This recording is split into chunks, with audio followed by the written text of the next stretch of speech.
am really thrilled to introduce Chuck Lee. Chuck is a filmmaker, and as you're thinking about next steps for yourselves and for your teams, there is a whole community and an ecosystem of which you can be a part, and there are a lot of ways to do that. So Chuck is going to share some of the lessons that he learned from creating his really beautiful film, Imago, that incorporates a lot of different storytelling techniques that we've been learning about this weekend. So thank you, Chuck. And huge round of applause for Chuck. Imago was just selected for SEAGRAPH coming up in...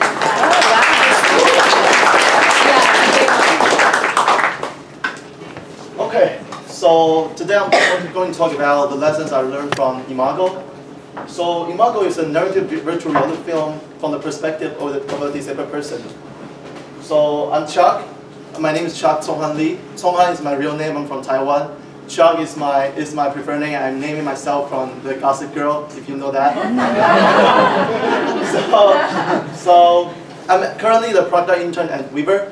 So Weaver is a company produced The Blue on Vive, if you ever watch it. And we recently also published Transport on Vive and Gear VR. And there are a lot of interactive VR experience. If you like that, just go and check it out. In the meantime, I'm also the graduate student from Carnegie Mellon University Entertainment Technology Center. So this was a student project a few months ago. My teammates come from different backgrounds, including music video producer, music composer, a programmer, 2D, 3D artist, and choreographer.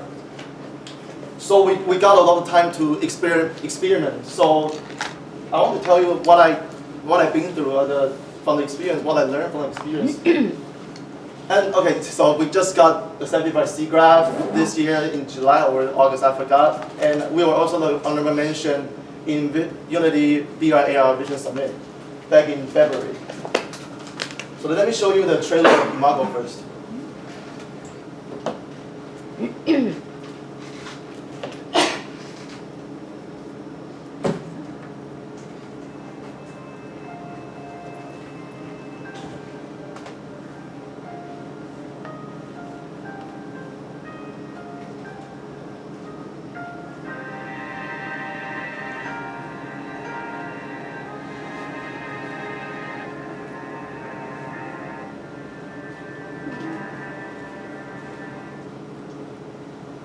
And I would love to share this this film after the talk if you guys are interested in. And okay, by the way, my English isn't perfect, so feel free to ask questions at any time if you don't understand what I'm talking about. So this film is combining live action, ballet sequence, and CGI sequence into the story. So we did a lot of shooting tests during this before we have the result. Before we decide the storyline, we did a lot of shooting tests. So the first one we did was, so normally a 360 camera, so you can see 360. So the first thing you want to do is you want to put people around you and they talking to each other, and then you can make the viewer feel like, okay, I can listen to them talking and listen to them talking and listen to them talking. So that makes sense to be in the 360. But so we did a play test after this shot, and viewer in the beginning they just listen to, oh, this guy is talking, so I listen to them, and this guy talk again, and then they rotate their head and keep rotating, and less than 1 minute they just stop and they just listen, and they just fade out, and they feel tired to rotate their head. So that was our first test. So I feel like viewer needs a main focus in 360, not just everywhere. A lot of focus in the 360 environment, and also eye contact is really important, because when we are doing that test, they are just talking to each other. So the viewer feel like he's not involved. He's like an outsider. So it doesn't feel immersed enough for them. So we feel like, so we figured out eye contact is really important too. And also we did a second test, was the perspective from the little girl. So we built a Unity scene, and we put the virtual camera almost on the ground, and we tried to make people feel like, oh, this is a little girl perspective, and we put everything very big. And then one of our playtesters, Jesse Show, if you know him, he was so he is our professor in our school, and he was also a speaker for further predictions of VR and AR. It's really interesting talk. If you like VR AR, you should check it out. So when he was trying, he was trying the perspective of the little girl. In the beginning, he's standing up, and immediately he just sit down, but we didn't know why. So after the play test, we asked them, why you sit down? Why you sit on the ground? So he said he feel weird because in the real world, the eye level is here, and when he see the ground, the distance is like this high. But when we put the virtual camera on the ground, he feels like he's got weird feeling. So that's why he sit down. So then we figured out, okay, maybe we have to care about the head-foot normalization, which means the eye level and the ground level. You should give the viewer a reference to know this is the height they need. And also we think, oh, if they have the body as a reference, so they can see, oh, this is my height, this is my body, so everything makes sense in the virtual world. And the third one, the third test is a bullying story, and we try to. So one of the characters start using eye contact, so it kind of immersive, but due to the technical limitation, the viewer cannot respond to the boss. If you got bullying, like you should have some reaction, like, oh, okay, no, don't bully me, like this kind of reactions, but you cannot because we aiming on Gear VR, so we don't have that. They cannot respond, so we just this storyline just get abandoned again. So we're thinking about we have to design for the medium because due to the technical limitations. And the last test we did was a test with a different gender character. So we put a male character inside, and one of our male playtester, he feels like he become a girl. So this male character in the story say, "Oh, honey, I love you so much," like this kind of storyline, and the viewer feel like he become a girl, but that's not what we want because we don't want them to feel weird about the story. We want to make them feel immersive. So there will be and also like the female character in the scene, and one of the male playtester immediately take it out. He say, I don't like that because I'm like cheating. I feel like I'm cheating on my girlfriend. So as a result, we know eye contact is really important. But at the same time, we don't want people to feel weird about their character inside the film. So we decide. So we in this Imago film, yes. Sorry, did the women feel weird being a male? So I bet you they didn't. Yeah. What's that? No. That's okay. Just answer the question. Yes. So I was being a smart ass. Sorry. So eventually we decided to use a gender-neutral film, Sam, which can be a girl name or a man's name in this film. So yeah. So eventually we make the final storyline is as a disabled person. Why is a disabled person? Is because as a disabled person, as a paralyzed person, you cannot move around in the world, and even though they are talking to you, you cannot respond because you are a disabled person, and everything makes sense.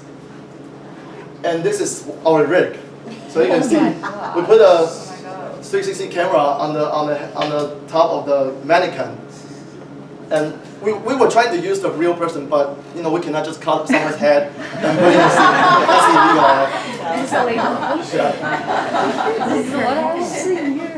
Or this is another solution I found. So recently there's a movie called Harvey Henry.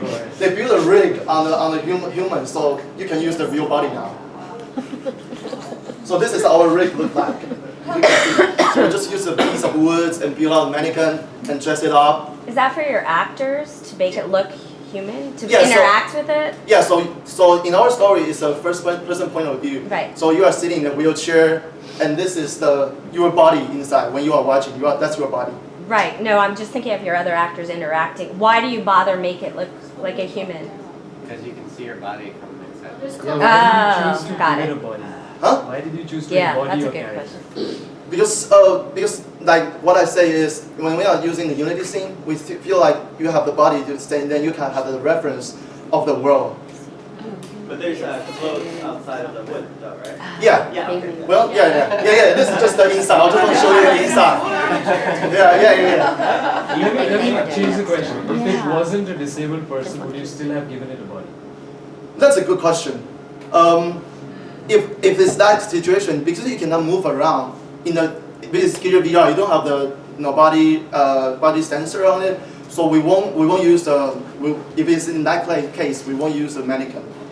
Because you will break your immersion because when you move your hands and feet, you cannot see it, and that will break your immersion. The fact that you had a body but you couldn't move it was portraying the fact that you were stuck in a disabled person's body. Yes, exactly. So that's why it was important. Yes. Purposely to limit your Yes. experience. And Yeah. that's- So we want to transfer the empathy feeling, Yeah. this kind of feeling to the viewer. And this was one of our reference. If you ever Oh, I love that watch movie. this movie, so this character he can only move he can only blink, and I think this is a similar story with us, with our story. So talk about some hardware limitations. So this is our rig. We use 10 GoPro cameras and a 360 Hero rig. Oh, wow. But- It's 360 Heroes Rick. Yeah, Oh so my this God. one is a company called 360 Hero. It's a 3D printed rig. Yeah, we bought it from online. How much was it? 750. And including the whole, all of the camera is around $4,000. Oh. Wait, and what kind of cameras did you use? A GoPro camera. Oh, GoPros. Yeah, okay. GoPro camera. Yeah. Yeah, so I have a question. Yes. How come you didn't 3D print your own? Because we don't have a 3D printer. Fair enough. That's a fair answer. Sorry. But yeah, so when we are producing this film, it was in Pittsburgh, in our campus. Yeah. So another test we did was the distance to camera. So if you're really close to this camera, is in the between of the two lens, you will be a stitching line really quick. If you get too close, if you have shoot a video, you will know that. If you get too close to a camera, stitching line will show up. So you have to test out what's the best distance, what's the closest distance for your camera when you are shooting. So that's why we did the test. So this is Amy, one of our teammates. She walked from a far distance to a close distance, and put that footage into a stitching software and see what's the best distance for this camera. Apply to all kinds of camera and stitching And software. Or it's just this one? Or it's just the GoPro one because So this one, I don't. This theta you cannot take out two footage, right? It's already auto stitched all stitched already. So it's not for this one, but for if you have separate camera, GoPro. yeah, GoPro or any multiple camera, 360 camera. But is every camera different with the amount of distance for that? Yes. Yeah. Okay, Yes. thank yes. you. And blocking. So because the stitching line, we don't want to show the stitching line in the content. So we put the way we did is using the blue tape. We put the small piece of blue tape on the ground and make the actors know they cannot cross the line. And directing. So in 360 video, if you're a director, if a normal director, they will sit behind the camera. Yeah. But this one, you don't have the sit behind the camera way. So what we did was we hide in the kitchen and we put an iPhone in the scene behind the small thing, and we use the iPad to use FaceTime to know them. Oh, they are doing well or doing wrong. That's how we did. We need to hide behind the At least we can see it from the phone. Okay, and so this stitching, I think this is the most painful part. So Theta doesn't have that issue, but if you guys are using other camera in the future, stitching is the most painful part. So, and if the stitching is not, the software doesn't do well, we also put into the After Effects to fix frame by frame, which is another pain. And a lot of people ask, oh, you want to? Yeah. I can send you the, yeah. So a lot of people ask me about what's the most important part in a VR film. I would say the sound, the 3D sound. So one of our I think 3D sound is the best VR director because the sound can direct the viewer to see different places if it's the 3D sound, and then you see different story in the same 360 scene. So one of our scene was in the beginning. The story happened in front of the viewer, and then two people start fighting, went away and start fighting behind. So we played this a lot, and in this case, a lot of viewers will just rotate their head because they hear something from here. So they have to rotate their head to listen to them what they are fighting for. So, so sound is the best trigger to make people look around and see what they wanted to see. So to the conclusion, to make a narrative film, I think viewers need a main focus in 360, not just all over the place. Eye contact, headphone normalization, need a body for the first person point of view. You have the design for the medium. Gender neutraling can make people feel more immersive, even they are different genders, and 3D sound. And that's it. Thank you.